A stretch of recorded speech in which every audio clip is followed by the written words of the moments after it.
The September 11th attacks created the war on terror, which quickly became a war on Islamic terror, on all but name. And while the George W. Bush administration was focused on the foreign threat, the number of domestic hate groups rose every year for a decade after the attacks, peaking some 20 years later under President Trump, and feeding the extremist presence at the January 6th insurrection. Now, one of the most strident critics of the Bush era contends that what happened at the Capitol on 1/6 was set in motion by 9/11. Joining me now, Michael Moore, Oscar Award-winning director of the 2004 film Fahrenheit 9/11 and host of the podcast Rumble with Michael Moore. Mr. Moore, Brother Michael, we appreciate your voice specifically with us being here tonight. And as we mark this anniversary, you were one of the most visible critics of the war on terror. And your film Fahrenheit 9/11 remains an essential document of that period. That initial sense of, if not unity, then shared experience for many Americans, but that was followed immediately by a military response that resulted in dual destabilization that stretched for decades and near decades. And here, you had an explosion of bigotry and scrutiny that Muslim American communities, like those in your home state, contend with to this very day. You told my colleague Brian Williams this week that Osama bin Laden ultimately won because of what happened to our constitutional rights, our privacy. I wonder if you saw American race relations and civil rights included in that victory, and if so, explain how. Oh, absolutely. I remember the morning of 9/11 after the towers fell and watching TV, and immediately, there had been no investigation or anything, everybody jumped to the fact that these had to be Muslims or Arabs. And while that was true, though we didn't know it, it was just the first instinctive reaction to say that. Even though just 2 years prior to this, we had the Columbine massacre committed by two young white men, and 6 years before that, the bombing of Oklahoma City, committed by two ex-military white guys, white Americans. So because we'd had those two horrific events before 9/11, it might have been okay to consider the possibility, but it didn't exist. When you said that I was one of the few voices at that time to speak out against this and to slow the rush to war, that is not an understatement, in the sense that there was nobody that allowed on TV that had a dissenting voice.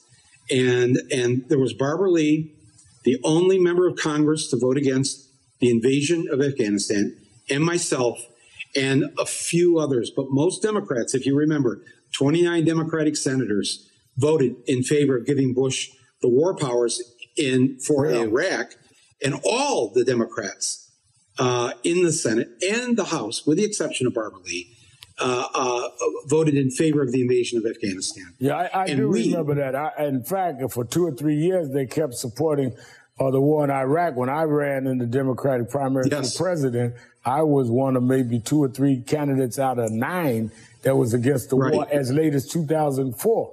But picking up from the last question, Michael, could you draw a line from 9/11 to January 6th? Because I saw what you tweeted after Afghanistan's fall last month. Quote, I'm quoting you, they're Taliban, our Taliban, everybody's got a Taliban.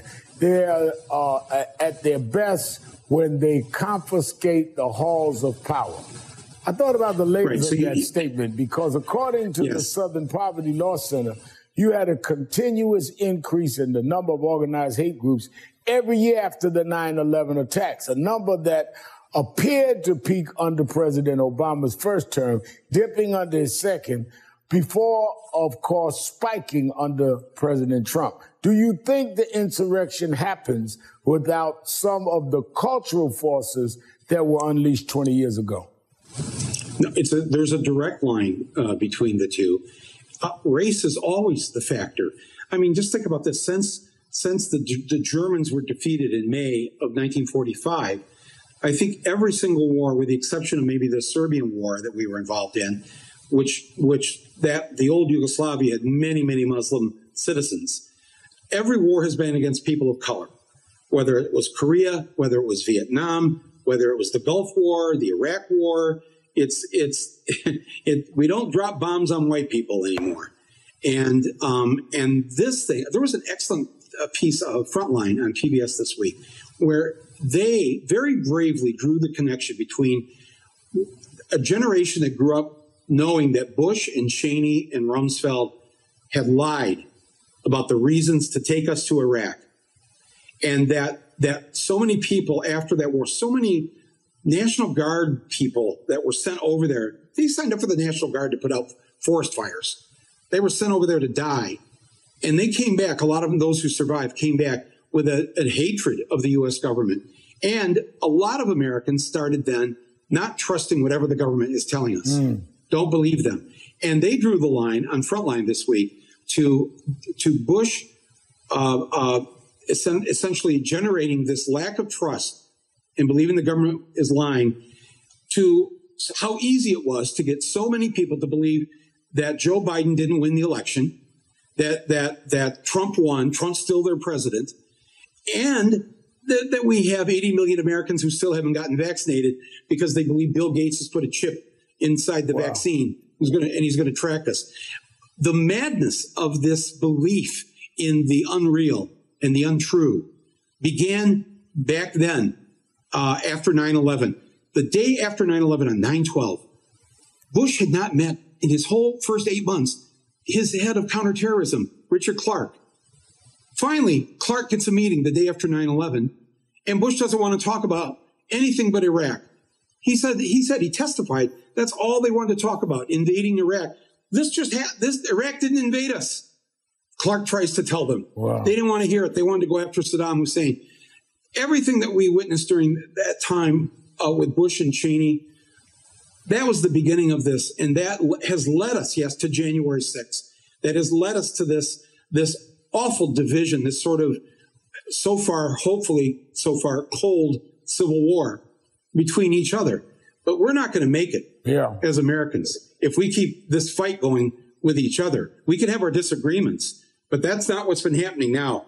Now it's turned violent, and the violence is encouraged by the former guy who held office for the last 4 years. And now we've got a president trying to get us vaccinated, trying to save our lives, and trying to stand up against all the lies that are being told.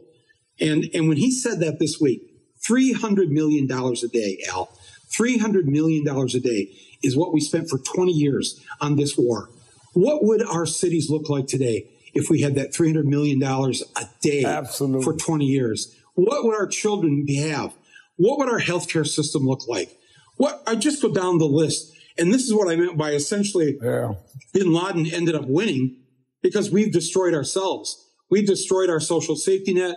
We've taken away our constitutional rights. We're moving away from our constitutional rights. I'm going to have to leave it there. Always great. No, thanks. Sorry I went on so long. Michael Moore, we thank you, as always, for your time. Thank you, Bill. Up next, my final thoughts. Stay with us.